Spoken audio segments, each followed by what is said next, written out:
Assalamualaikum warahmatullahi wabarakatuh. Jirtani Oromoota qaqqaali bakkuma jirtanitti nagaa isinitti haa ta'u jira. Hai Oromoo qaqqaali. Akkuma torbaan darbe jee seenarraa xiqqoo xiqqoo waa'ee goota keenyaa haa ta'u, waa'ee walaloo, waa'ee eenyummaa keenyattis haa ta'u seenaa walaloon geerarsan ibsinaa jennee walii galee amma seenaa takkatti haasa'inu gaggeeffadhaan waan isin dhibu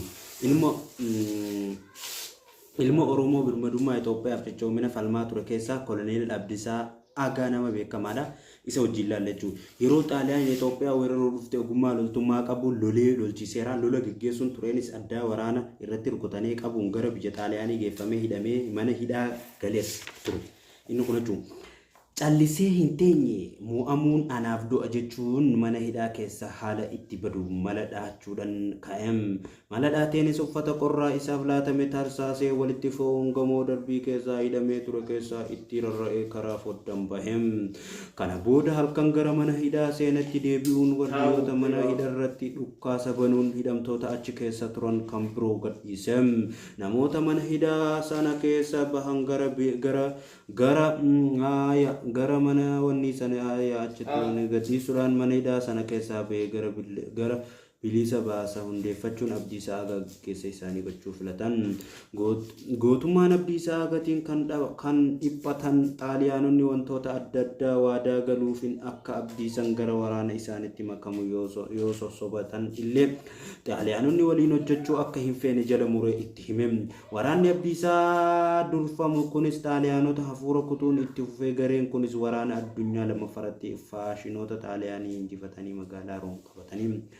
Adeemsa kana keessa Ingilizonni Xaaliyaan waraanaa turan Abdiisaa ajaja humaan waraana isaanii godhanii humnaan waraana isaanii filachuun humnoota Naazii fi Jaarman akka waraanuuf gara Jaarmanitti erganii.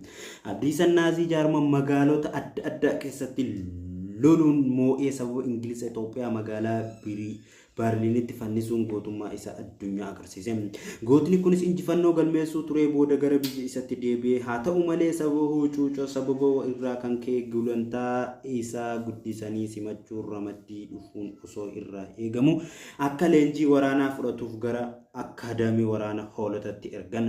Abdiisaan immoo dhiibban isarratti raawwatame obsaa keessa darbuun leenjii fudhatee ji'oota muraasa booda sadarkaa olaanaa argatee eebbifame.